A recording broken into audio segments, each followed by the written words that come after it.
నిర్గమాకాండ గ్రంథము 8వ అధ్యాయము 10వ వచనాన్ని చదువుకుందాం. అందుకతడు మా దేవుడైన యెహోవా వంటి వారెవరునూ లేరు అని నీవు తెలుసుకున్నట్లు నీ మాట చొప్పున జరుగును. చాలు స్నేహితుల, చదవబడినటువంటి వాక్య భాగంలో ఒక కార్యము క్రైస్తవ జీవితంలోనైనా క్రైస్తవేతరుల జీవితంలోనైనా జరుగుటలో దేవుని యొక్క ఉద్దేశాన్ని మనము గ్రహించవలసినటువంటి వారుగా ఉన్నాం. ఏమిటి అది అని మనం ఆలోచన చేస్తే, దేవుడైనటువంటి యెహోవా వంటి వారు ఎవరు లేరు అని తెలుసుకోవాలి.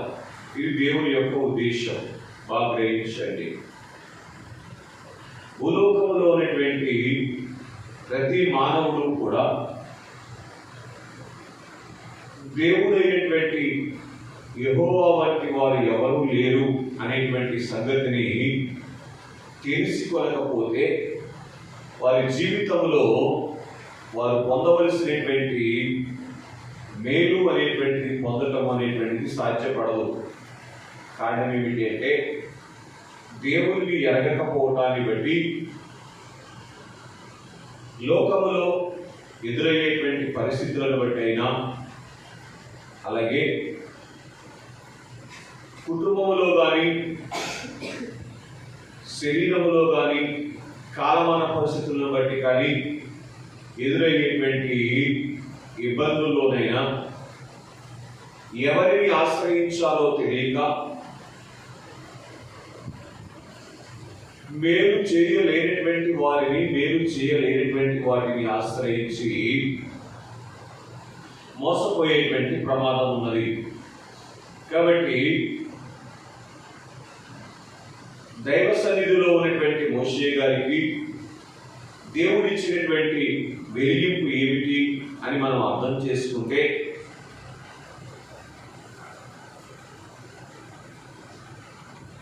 ఐగుప్తురాజైనటువంటి ఫరో కోరుకున్నది జరగటానికి గల కారణం యెహోవాయే దేవుడు అని ఫరో తెలుసుకోవాలి అనేటువంటిది మోషే గారు ఎరిగినటువంటి సత్యం. ఆ సంగతిని ఎవరికి తెలియజేస్తా ఉన్నారు? ఫరో గారికి తెలియజేస్తున్నటువంటి వారుగా ఉన్నారు. కనుక ఒక కార్యము మానవ జీవితంలో జరగాలి అనేటువంటి ఆశ కలిగినప్పుడు ఆ కార్యమును జరిగించుట కొరకు దేవుడిని చూపించాలి అనేటువంటిది సన్నిధిపరుడైనటువంటి మోషే గారు ఎరిగినటువంటి వారుగా ఉన్నారు. కనుకనే మోషే గారిని దేవుడు కోరుకునేటువంటి వారుగా ఉన్నారు అనే విషయాన్ని మనం చూస్తూ ఉన్నటువంటి వారుగా ఉన్నాం. మరి ఒకటిగా మనం చూసినప్పుడు 15వ వచనములో ఫరో ఉపశాంతము కలుగుట చూచి యెహోవా సెలవిచ్చినట్టు తన హృదయమును కఠినపరుచుకొని వారి మాట వినకపోయేను అనే మాటను మనం చూస్తూ ఉన్నాం. కాబట్టి మేలు కలిగిన తరువాత హృదయము కఠినమైపోయేటువంటి ప్రమాదము కూడా ఉంటుంది అనే విషయాన్ని గ్రహించవలసినటువంటి వారుగా ఉన్నాం. విశ్వాస జీవితంలో నిర్గమాకాండం అనేటువంటిది ప్రాముఖ్యమైనటువంటి ధ్యానం అని మనమే గుర్తించవలసినటువంటి వారుగా ఉన్నాం. నేటి దిన ఈ వాక్య భాగంలో మనకు అర్థమవుతున్న సంగతి ఏమిటి అంటే, మేలు కలిగినంత మాత్రాన దేవుణ్ణి పరిపూర్ణముగా వెంబడించేటువంటి మనస్సు అన్ని సందర్భాల్లో కూడా అపవాది కలుగనీయుడు అనేటువంటి విషయాన్ని ఈ వాక్యాన్ని బట్టి మనం చూస్తున్నటువంటి వారముగా ఉన్నాం. స్నేహితులారా, దైవజనులు చెప్పినటువంటి మాట,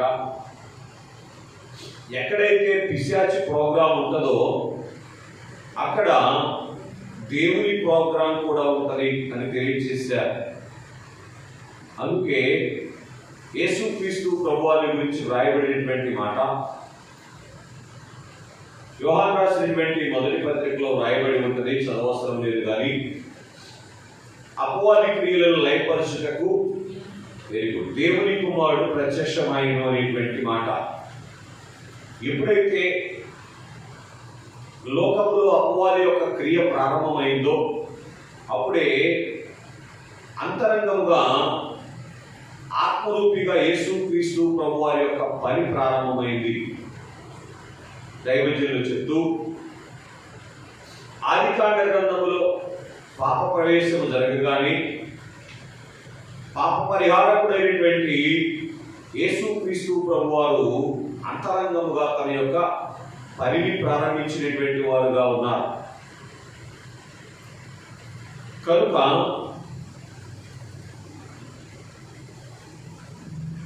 నిర్గమాకాండంలోనికి వచ్చేవరకే పాప ఫలితమును పరిహారం చేయుట కొరకు యేసుక్రీస్తు ప్రభువారు ఆత్మరూపిగా దిగి వచ్చినటువంటి సంగతిని మనము గ్రహించవలసినటువంటి వారుగా ఉన్నాం.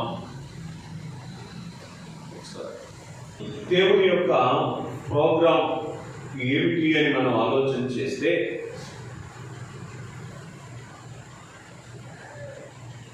ఇశ్రాయేలీయులు మాత్రమే కాదు, ఐగుప్తీయులు కూడా దేవుని తెలుసుకోవాలి అనేటువంటిది దేవుని యొక్క ప్రోగ్రాం. కనుకనే దేవుడు ఏం చేశారు అని మనం ఆలోచన చేస్తే, ఫరో యొక్క హృదయాన్ని కఠినపరిచినట్లుగా మనం చూస్తూ ఉన్నటువంటి వారుగా ఉన్నాం. స్నేహితులను బాగా గ్రహించండి, దేవుడు ఒక కార్యాన్ని అనుమతించారు అంటే ఖచ్చితంగా లోకంలో ఉన్నటువంటి సర్వమానవాడికి కూడా ఆ కార్యాన్ని బట్టి మేలు అనేటువంటిది కలగాలి అని మనం చూస్తూ ఉన్నటువంటి వారుగా ఉన్నాం. కనుక ఫరో యొక్క హృదయమును ఆయన కఠినపరచుట ద్వారా ఏం చేశారు అని మనం ఆలోచన చేస్తే, ఐగుప్తీయులకు దేవుని శక్తి ఏమిటో చూపించారు, దేవుడు ఎవరో తెలియచేయడానికి ప్రయత్నం చేశారు. రెండవది, ఇశ్రాయేలీయులకు దేవుని యొక్క శక్తిని చూపించడానికి దేవుడు ప్రయాసపడినటువంటి వారుగా ఉన్నారు. కనుక నిర్గమాకాండంలో ఆత్మరూపిగా దిగి వచ్చినటువంటి యేసుక్రీస్తు ప్రభువారు చేసినటువంటి ప్రణాళికను మనం ఆలోచన చేయాలి. దేవుని మందిరంలోనికి వచ్చినటువంటి వారి విషయంలో దేవుడు ఎంత ప్రేమ కలిగినటువంటి వారుగా ఉన్నారో, దేవుడిని ఎరగనటువంటి వారి విషయంలో కూడా దేవుడు అంతే ప్రేమ కలిగినటువంటి వారుగా ఉన్నారు అనేటువంటి దానికి ఇది గొప్ప సాక్ష్యం.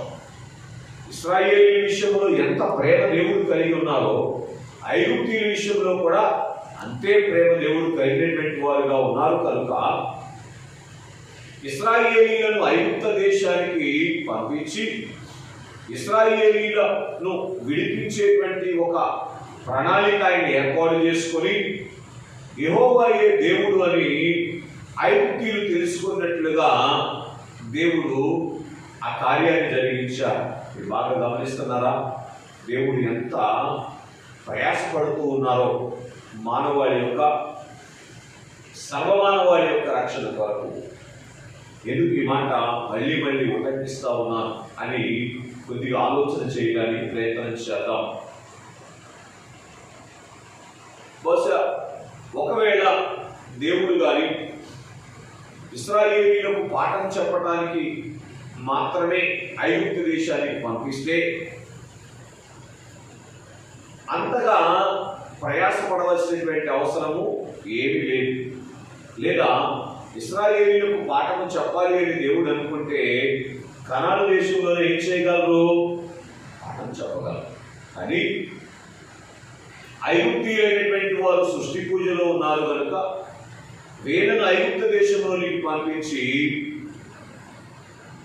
వీరి ఎదుట ఐగుప్తీయుల ఎదుటలో కూడా దేవుడు సూచక క్రియలు అద్భుతాలు చేయటం ద్వారా ఐగుప్తీయులకు యెహోవాయే దేవుడు అని దేవుడు రుజువు చేసుకోవటానికి ప్రయాసపడుతూ ఉన్నారు. ఐగుప్తీయులు కూడా పూర్తి చేయండి. ఐగుప్తీయుల కొరకు కూడా తాను ఏర్పాటు చేసినటువంటి రక్షణ భాగ్యాన్ని ఐగుప్తీయులు పోగొట్టుకోకూడదు. ఇది దేవుడి ప్రణాళిక. అంత మాత్రమే కాదు స్నేహితులారా, మరి ఒకటిగా మనం ఆలోచన చేస్తే ఇశ్రాయేలీయులు కూడా దేవుని యొక్క పరిపూర్ణమైనటువంటి శక్తిని గ్రహించడానికి ఈ 10 అద్భుతాలు దేవుడు చేసినట్లుగా మనం గ్రహించవలసినటువంటి వారుగా ఉన్నాం. కాబట్టి ఎందుకని అంటే దేవుడు అన్ని అద్భుతాలు చేయగలరు అనేటువంటి సంగతి దేవుని యందు విశ్వాసం ఉంచినటువంటి ఇశ్రాయేలీయులు ఎరిగి ఉంటే ఐగుప్తు రాజు అయినటువంటి ఫరో మీద అంతగా ఆధారపడేటువంటి వారు కాదు. అవునా? పని కోసమైనా ఆహారం కోసమైనా ఈరోజు మనము కూడా జీవనోపాధి కొరకు దేవుని మీద పరిపూర్ణముగా ఆధారపడకపోవడానికి గల కారణం కూడా ఇదే.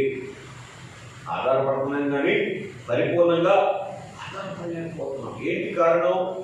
దేవుని శక్తి పరిపూర్ణముగా ఎగనటువంటి స్థితి. కాబట్టి స్నేహితులారా, దేవుని యందు విశ్వాసం ఎంత గొప్ప స్థాయిలోనికి తీసుకొని వస్తుందో దేవుడు ఇశ్రాయేలీయులకు కూడా తెలియచేయాలని ఇష్టపడ్డారు. అందుకే ఏం చేశారు చూడండి. 22వ వచనంలో, 8వ అధ్యాయం 22వ వచనంలో, మరియు భూలోకములో నేనే యెహోవానని నీవు తెలుసుకున్నట్లు ఆ దినమున నేను నా ప్రజలు నివసిస్తున్న గోషేను దేశమును వినాయించెదను. అంత భయంకరమైనటువంటి శ్రమల నుంచి, శ్రమలున్న దేశములో ఉన్నటువంటి ఇశ్రాయేలీయులను దేవుడు ప్రత్యేకించినటువంటి వారుగా ఉన్నారు. వారికి శ్రమ రాకుండా చేస్తూ పరోక్షంగా ఏం చేస్తున్నారు దేవుడు? ఇశ్రాయేలీయులు కూడా పాఠం నేర్పిస్తూ ఉన్నారు. అంతకుముందు వాళ్ళు ఏం చేశారు? అయ్యో గడ్డి మీకు ఇవ్వము, ఇటుకలు లేక అప్పచెప్పాలి అని అంటే ఎవరి దగ్గరికి వెళ్ళారు?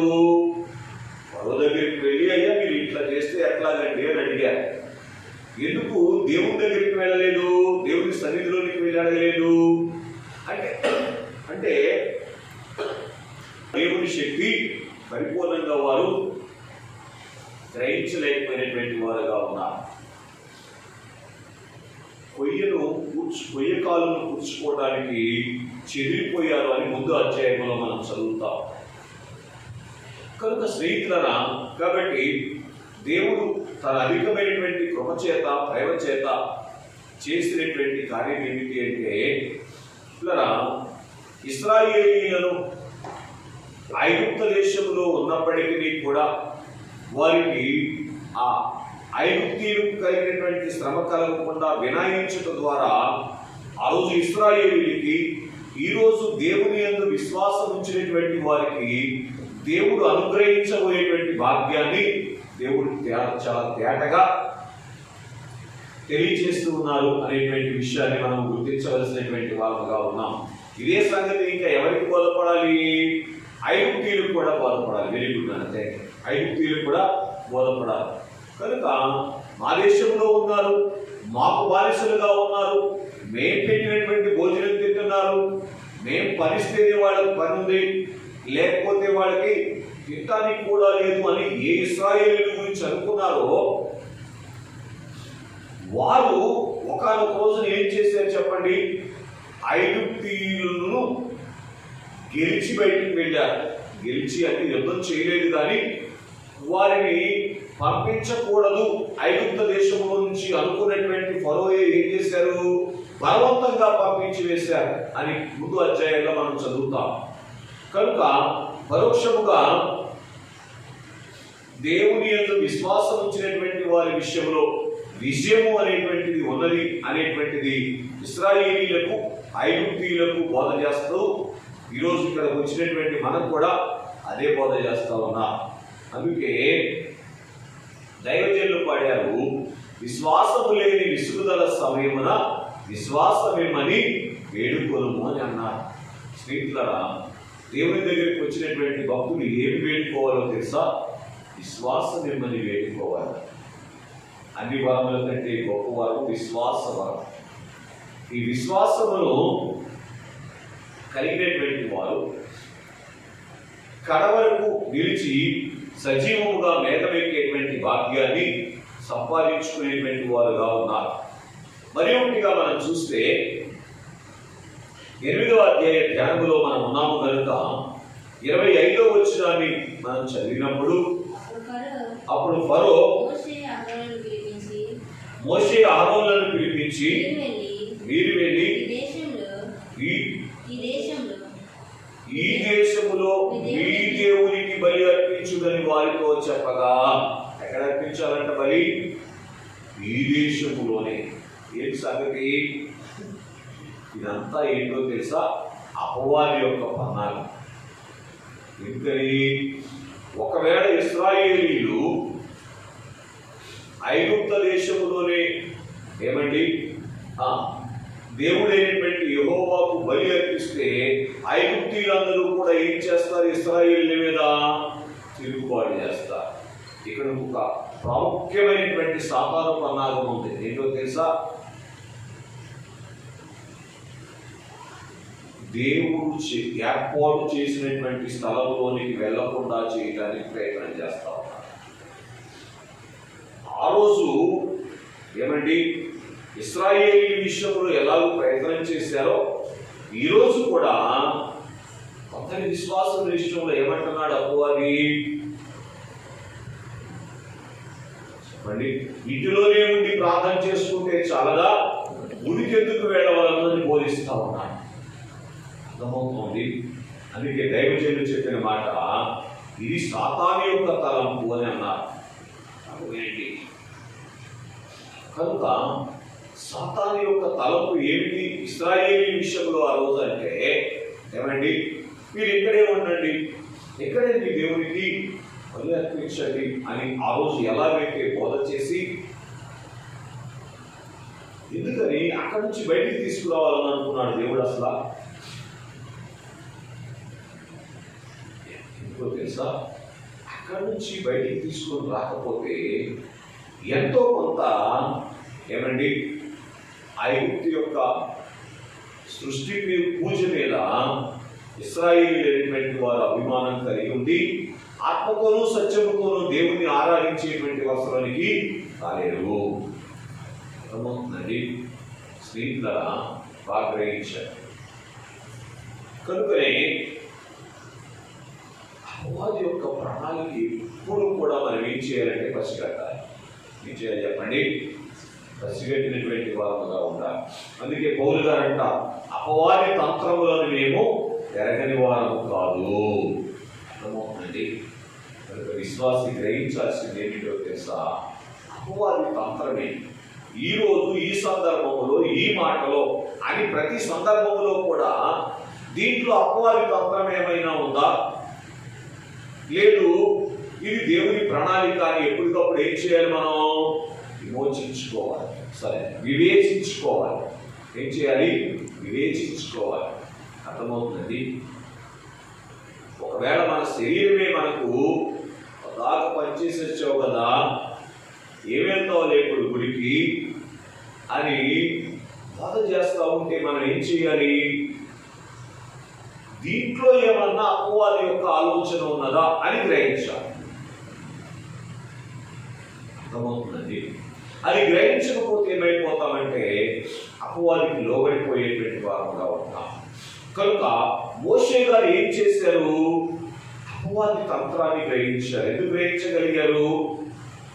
ఇశ్రాయేలీయులు ఎందుకు గ్రహించలేకపోయారు? మోషే గారు ఎందుకు గ్రహించారు అంటే దేవునికి సమీపముగా ఉన్నాడు. దేవుని సన్నిధిలో ఉంటే అపవాది యొక్క తంత్రం ఏమిటో, దేవుని యొక్క ఉద్దేశం ఏమిటో బోధపడతాడు. అందుకే ఇలా మోషే దగ్గర సన్నిధి పట్టు ఉంది అన్నారు. ఇక ఏ పట్టు? ఎప్పుడు సన్నిధి చేశాడు మోషే ఎప్పుడు చేశాడు? నిత్యము సన్నిధిలోనే ఉన్నాడు. బహిరంగముగా 40 రోజులు కూర్చున్నట్టు కనబడ్డాడు, కానీ అంతరంగముగా 120 సంవత్సరాల జీవిత కాలంలో కూడా సన్నిధిలోనే ఉన్నాడు. సన్నిధిలో ఉన్నటువంటి అర్థం ఏంటి? తలంపంతా దేవుని వైపు తిప్పుకొని ఉన్నాడు. కనుకనే వారి యొక్క తంత్రము ఎరిగినటువంటి వారుగా ఉన్నారు అని మనం చూస్తున్నటువంటి వారుగా ఉన్నాం. కాబట్టి రెండవదిగా ఈ సందర్భానికి సంబంధించి మరొక మాట మనం చూడగలిగితే చూడండి, 27వ వచనం. 28వ వచనం చదవండి. అందుకు ఫరో, మీరు అరణ్యములో మీ దేవుడైన యెహోవాకు బలి అర్పించుటకు మిమ్మల్ని పోలించెదరు గాని నాయనో సరా అపవాది యొక్క ఎక్కడికి పోకూడదంట? దూరం పోవద్దు. అపవాది ఏ రీతిగా దేవుడికి దూరం చేయాలో అనేటువంటిది వాడి ఉద్దేశం అండి. దేవుడు ఎంత దూరం వెళ్ళని చెప్పాడో దూరం వెళ్ళవసరం లేదంటున్నాడు పరోక్షంగా, అంతే కదా.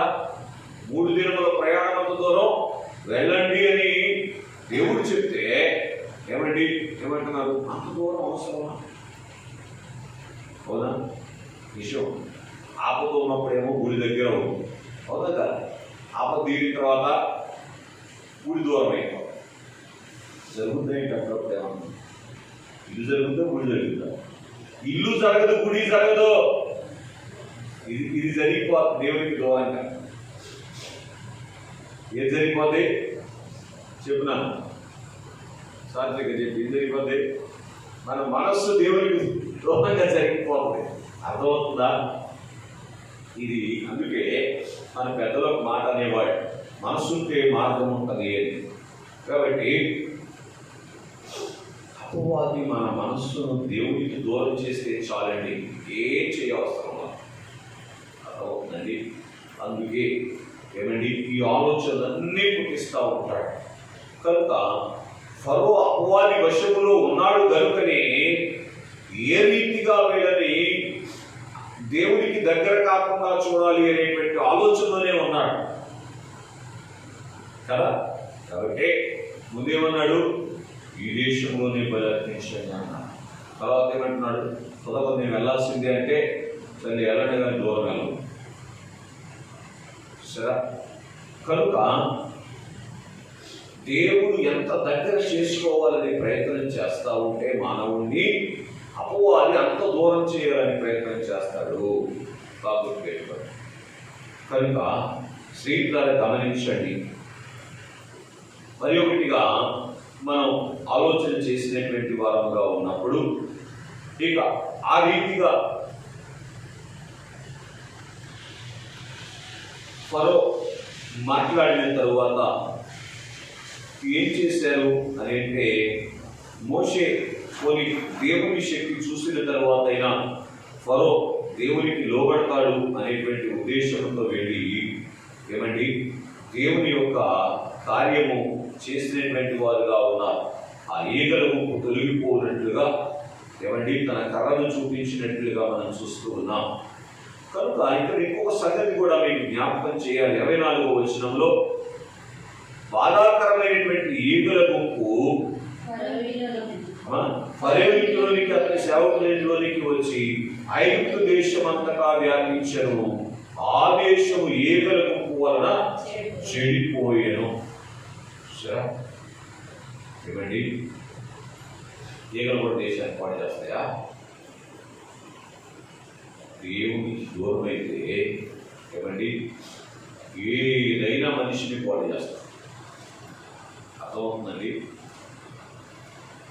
ఏదైనా మనిషిని పాడు చేస్తాయి. ఎంత అల్పమైనటువంటి పరిస్థితి అయినా, ఎంత అల్పమైనటువంటి జీవైనా మనిషిని ఏం చేస్తుంది చెప్పండి? పాడు చేస్తుంది. మనకున్న వాటిని మన చేతితోనే పాడు చేసేటట్టు చేస్తాడు అపవాది. అవునా? కాబట్టి ఆ రీతిగా 8వ అధ్యాయంలో ప్రాముఖ్యమైనటువంటి సంగతులు మనం చూస్తూ ఉన్నాం. సరే, దైవజనులు నేటి దినం కొరకు ఏర్పాటు చేసినటువంటి సందేశంలో మోషేలో క్రీస్తు పోలిక మనం చూసేటువంటి వారముగా ఉన్నాం. వినండి, విశ్వాస జీవితంలో సంపాదించవలసినటువంటి పోలిక ఏమిటో తెలుసా? ధనవంతులను, బలవంతులను, జ్ఞానవంతులను ఈ పోలికలు కాదు సంపాదించవలసింది, దేవుని పోలిక. ఎవరి పోలిక? ప్రాముఖ్యముగా క్రీస్తు పోలిక. అర్థమవుతుందండి. ఎందుకని? రేపు మధ్యాకాశంలోనికి రాబోయే వారు ఎవరు? క్రీస్తు ప్రభువారు.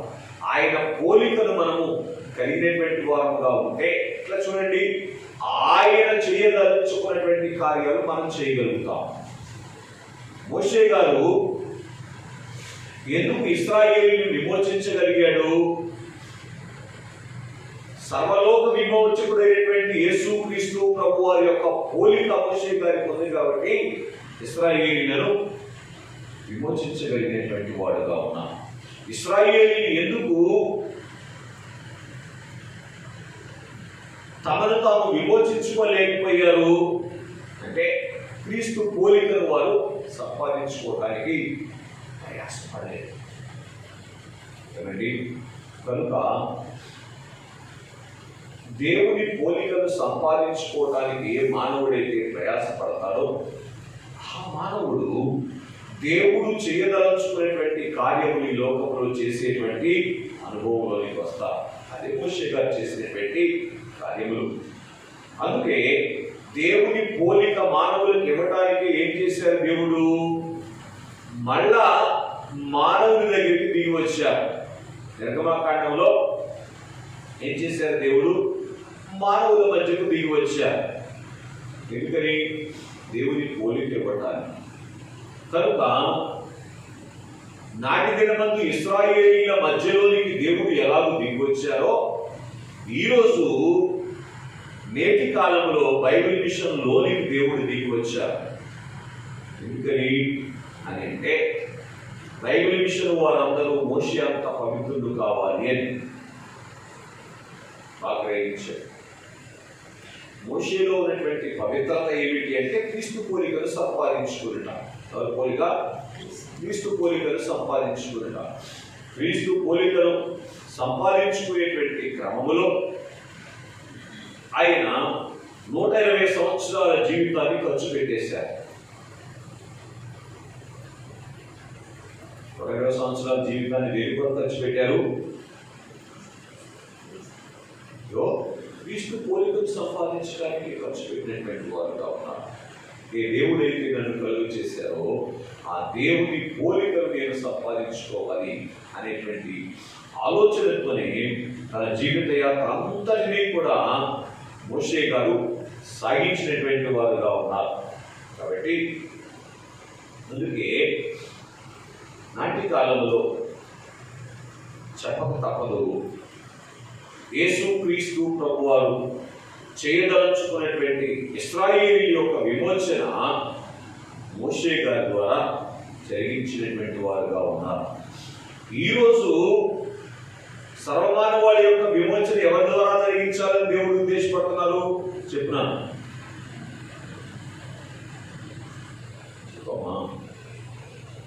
సంఘం ద్వారా జరిగించాలి. అందుకే ప్రభు చెప్తారు, ఏమండి, నన్ను మించినటువంటి కార్యాలు నేను చేయాలి.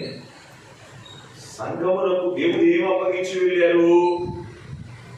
అయ్యో, సర్వమానవాడిని దేవుని వైపు తిప్పేటువంటి భాగ్యాన్ని అప్పగించి వెళ్ళారు. వీళ్ళు సర్వ సృష్టికి వెళ్ళి సువార్తను ప్రకటించండి అని తెలియజేశారు. నమ్మి బాప్తిసం పొందినటువంటి వారు రక్షించబడు అని తెలియజేశారు. తండ్రి యొక్కయు కుమారుని యొక్కయు పరిశుద్ధాత్మ యొక్కయు నామములోనికి వారికి బాప్తిసం ఇవ్వండి అని ప్రభు లాస్ట్ కమాండ్మెంట్, చిట్ట చివరి ఆజ్ఞ. కాబట్టి ఈ భాగ్యాన్ని సంపాదించుకునే కొరకు బైబిల్ మిషన్ వారమైనటువంటి మనము బైబిల్ మిషన్ లో ఉన్నటువంటి దేవుని యొక్క సన్నిధిలో కూర్చొని దేవుని సహవాసములో ఉండి ఆయన పోలికలు సంపాదించుకున్నప్పుడు ఏమండి దేవుడు మనకి ఇచ్చినటువంటి భాగ్యమును మనం నెరవేర్చగలుగుతాం. ఏంటి ఆ భాగ్యము? దేవుడు మనకి ఇచ్చిన భాగ్యము మతములు మిషన్లన్నీ బైబిల్ మిషన్లోనికి వచ్చును అనేటువంటి ఆ యొక్క కార్యాన్ని నెరవేర్చినటువంటి భాగ్యాన్ని అందుకునేటువంటి వారుగా ఉంటాం. కాబట్టి క్రీస్తు పోలికను సంపాదించుకోవటానికి లోకరీతిగా కృషి చేయండి, కష్టమైనటువంటి పని. కానీ స్నేహితులారా, దేవుని వైపు చూసినప్పుడు చాలా సులువైనటువంటి పని. ఉదాహరణకి మోషే గారిలో ఉన్నటువంటి క్రీస్తు పోలికలు 5 దైవజనులు తెలియజేశారు. అది చదివి ముగిస్తారు. ఒకటి, ఇశ్రాయేలీయులకు విమోచకుడు మోషే, సర్వమానవాళికి విమోచకుడు యేసుక్రీస్తు ప్రభువారు. ఇప్పుడు మోషే గారు సంపాదించినటువంటి పోలిక ఏంటి? యేసు ప్రభువారిలో ఉన్నటువంటి విమోచకుడు అనేటువంటి పోలికను సంపాదించినటువంటి వారుగా ఉన్నారు. దీనికి చేయాల్సిన పని ఏమిటి? ఆయన మీతో చెప్పినది చేయు. అది చేస్తే ఆయన ఏం చెప్తారండి? మన ఊళ్ళో 14 అంతస్తుల బిల్డింగ్లు కట్టాలి తెలియజేస్తారే. చెప్పండి, ఏం తెలియజేస్తారు? దేవుడు తెలియజేస్తారు.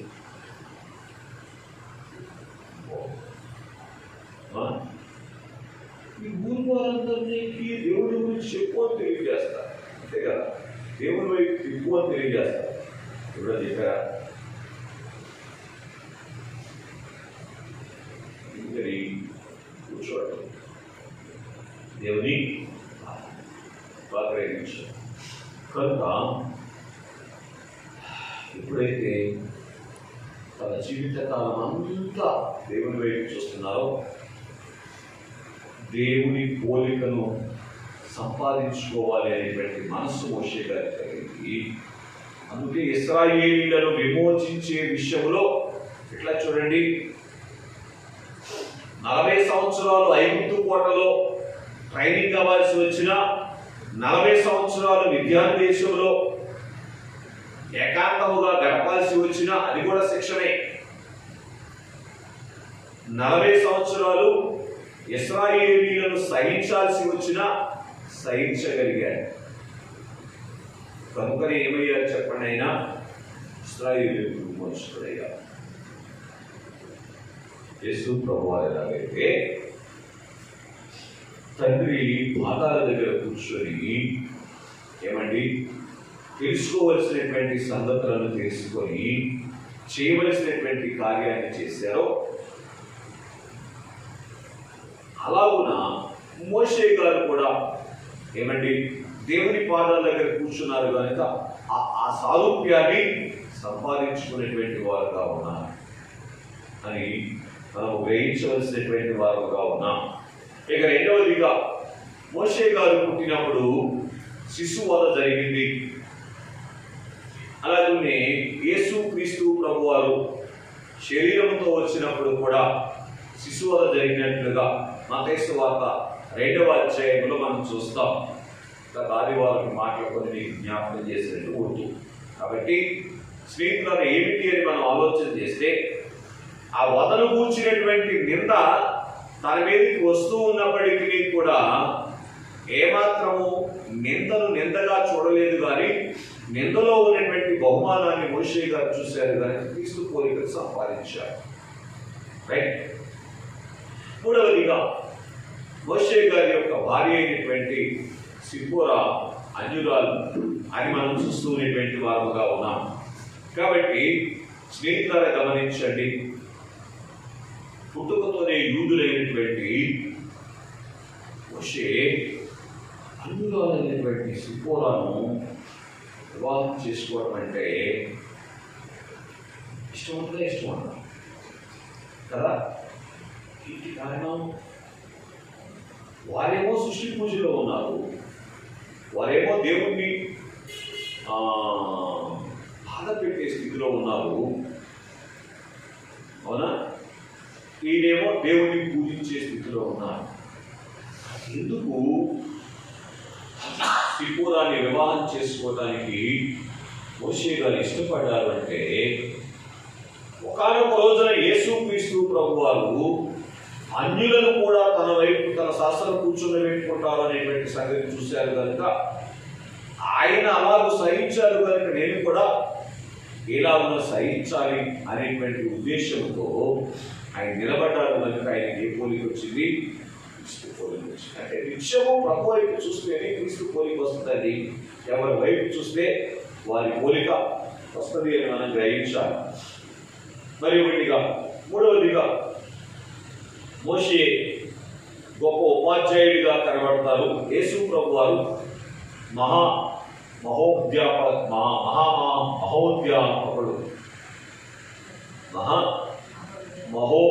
ఉపాధ్యాయుడు, గొప్ప ఉపాధ్యాయుడు పోయి ఇట్లా అర్థం చేసుకున్నాం.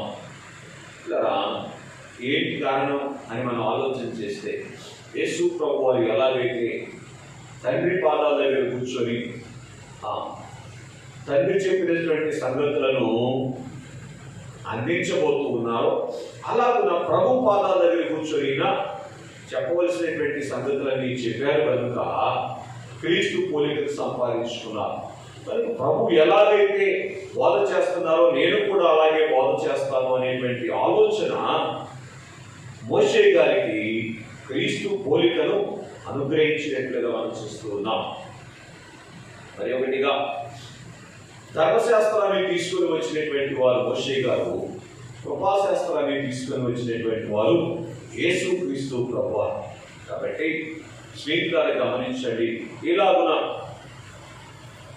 క్రీస్తు యొక్క పోలికను, యేసు ప్రభువారి యొక్క పోలికను మోషే గారు ధరించుకోవడాన్ని బట్టి మోషే గారికి కలిగిన భాగ్యాలు ఏం చెప్పండి?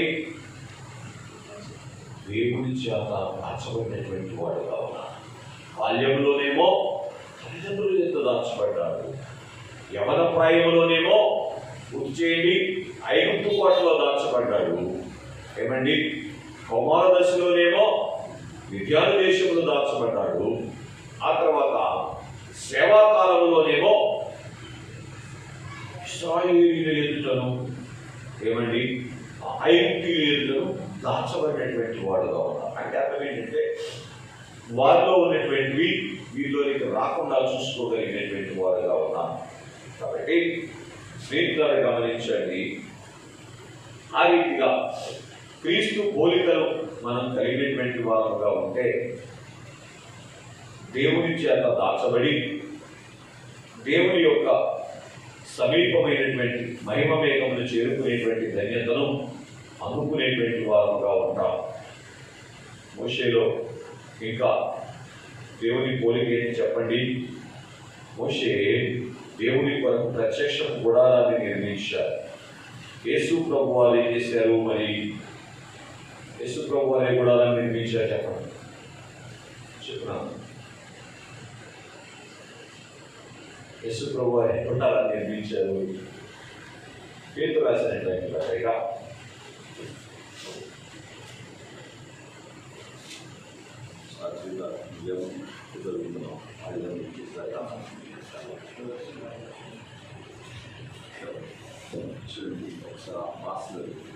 5.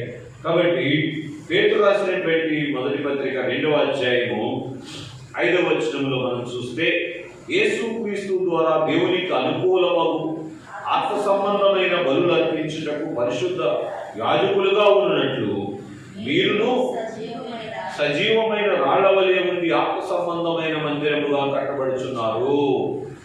కనుక మోషే గారు ప్రత్యక్షపు గుడారం అనేటువంటి బహిరంగమైనటువంటి మందిరాన్ని కడితే, యేసుక్రీస్తు ప్రభువారు సంఘము అనేటువంటి మందిరాన్ని కట్టారు. మనలనే దేవునికి ఒక మందిరముగా నచ్చినటువంటి వారుగా ఉన్నారు. కనుక అలా ఉన్న దేవుని మందిర భాగ్యములోనికి నడిపించబడుట కొరకు దేవుని వైపు చూసినప్పుడు క్రీస్తు సారూప్యాన్ని మనం సంపాదించుకోగలుగుతాం. దేవుని మందిరంలోనికి వచ్చేది ఎందుకు చెప్పంటారా? మనమే దేవుని మందిరాలు అవుతాయి. దేవుని మందిరంలోనికి వచ్చి వింటూ ఉన్నటువంటి వాక్యం ద్వారా మందిరంలో ఉన్నటువంటి స్థితి అంతటినీ కూడా మన హృదయంలోనికి తీసుకొని వచ్చి మన హృదయమును దేవునికి మందిరముగా మార్చుకోవాలి. అందుకే దైవజనులు క్రిస్మస్ పాటలు ఏం పాడారు చెప్పండి? యూదులలోనే యావేలా ఉద్భవించితివి, ఇప్పుడు యూదాది సకల జనులలో ఉద్భవింతు ఇప్పుడు. యేసు బాలుడా, యేసు బాలుడా, ఎంతయు వందనం. ఓ భాసుర దేవ కుమారా, భక్తి వందనం. కాబట్టి పశురా తోటేలోనే అప్పుడు పండినావు, ఇప్పుడు వసుధా భక్తులందరిలోను వసము చేతు. కాబట్టి మనలను ఆయనకు మందిరముగా మలుచుకొని మనలో ఆయన నివాసం చేయుట కొరకు దేవుడు ప్రయాసపడినట్లుగా ఆ రోజు మోషే గారు దేవుని మందిరాన్ని ఇశ్రాయేలీయుల మధ్యకు ఎక్కిన వారుగా ఉన్నారు. దైవజనుడు దేవదాసయ్య గారు ఏం చేశారు చెప్పండి? ఆదివారం చెప్పాను, దేవుని సన్నిధిని బైబిల్ విషయంలో దిద్దారు. ఎందుకంటే బైబిల్ విషయం వారందరూ దేవుని సన్నిధిలో ఉండి దేవుని సారూప్యాన్ని సంపాదించుకొని మహిమ వేగమైనటువంటి వాక్యం సంపాదించుకుంటారు. కనుక ఆ రోజు మోషే గారు ఎలాగైతే క్రీస్తు పోలికను సంపాదించుకున్నారో పూర్తి చేయండి. ఈ 40 దినాల ధ్యానం ద్వారా మనం కూడా ఏమి సంపాదించుకోవాలి? క్రీస్తు పోలికను సంపాదించుకోవాలి.